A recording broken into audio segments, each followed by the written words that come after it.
Baby হওয়ার পরে breast milk leak হওয়া কিন্তু একটা কমন সমস্যা। আমি মনে করি প্রায় ম্যাক্সিমাম মায়েরাই এই সমস্যাটা ফেস করে থাকে, আর তাদের জন্যই হচ্ছে গিয়ে সমাধান হিসেবে রয়েছে আমাদের মমিজির এই ওয়াশেবল নার্সিং প্যাড। মমিজি এই প্যাডটিতে আপনি টোটাল 6টা প্যাড পেয়ে যাবেন, আর এটা কিভাবে ইউজ করতে হবে, কিভাবে ওয়াশ করতে হবে তা সবকিছু আমি ডিটেলসে বুঝিয়ে দিচ্ছি। তো চলুন আগে প্যাকেটটি খুলে আমরা ভিতরের প্রোডাক্টটি দেখে নিই যে ভিতরে আপনারা কেমন প্যাডগুলি পেয়ে থাকবেন। প্যাকেটের গায়ে যদিও কিভাবে ব্যবহার করতে হবে সবকিছু লিখে আছে, তারপর আমি আপনাদেরকে শর্ট করে বুঝিয়ে দিব। তো প্যাকেটটা খুললেই কিন্তু আপনারা খুব সুন্দর এরকম 6টা প্যাড পেয়ে যাবেন। আর দেখেন কত সুন্দর করে প্যাকেজিংটা করা হয়েছে, তাই না? তো কটন সাইডটা আপনারা সবসময় ইনার কর্নারে দিয়ে রাখবেন, আর প্যাড সাইডটা থাকবে আউটার কর্নারে। মানে হচ্ছে আপনি আপনার নার্সিং ব্রায়ের ভিতরে নিপলের দিকে কটন সাইডটা দিবেন, আর হচ্ছে গিয়ে ব্রায়ের সাইডে মানে হচ্ছে বাহিরের দিকে থাকবে প্যাডের সাইডটা। আর এটা প্রতিবার ব্যবহার পরে কিন্তু আপনি ওয়াশ করে ফেলবেন, দেন শুকিয়ে এটা রিইউজ করতে পারবেন। অন্যান্য প্যাডে কিন্তু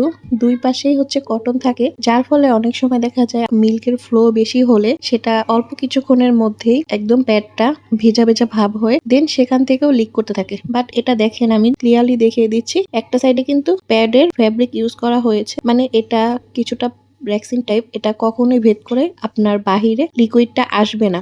আর এটাই হচ্ছে গিয়ে মূলত লিকুইডটা আটকে রাখার জন্য ইউজ করা হয়েছে, যাতে করে আপনার বাহিরে যে ড্রেসটা পরেছেন সেটা যেন নষ্ট না হয়ে যায়। আমি কিন্তু এখানে যথেষ্ট পরিমাণ পানি ঢেলেছি। এটা যদি সম্পূর্ণটা কটন হতো তাহলে কিন্তু নিচ থেকে পানি বের হয়ে যেত, বাট নিচে যেহেতু প্যাডের কাপড় ইউজ করা হয়েছে যার ফলে নিচ থেকে কিন্তু পানিটা একটুও বের হয়নি। এটা ইউজের কোনো নিয়ম নেই, আপনি আপনার ফ্লো অনুযায়ী এটা ইউজ করতে পারবেন। যখন মনে হবে যে এটা আপনি এখন পুরোপুরি ভিজে গিয়েছে তখনই চেঞ্জ করে ওয়াশ করে ফেলবেন। যত্ন সহকারে ব্যবহার করলে এই এক প্যাকেট প্যাড কিন্তু আপনি চাইলে অনেকদিন ইউজ করতে পারবেন, যেহেতু এটা রিইউজেবল। খুব সুন্দর মতো আপনি যদি ক্লিন করতে পারেন তাহলে কিন্তু এটা আপনার কোনো প্রকার স্বাস্থ্য ঝুঁকিতে ফেলবে না। এছাড়াও এটা কিন্তু বাচ্চার জন্য বা আপনার জন্য হার্মফুল হবে না, তাই আপনাকে অবশ্যই ওয়াশটাও একদম 100% প্রপারলি করতে হবে।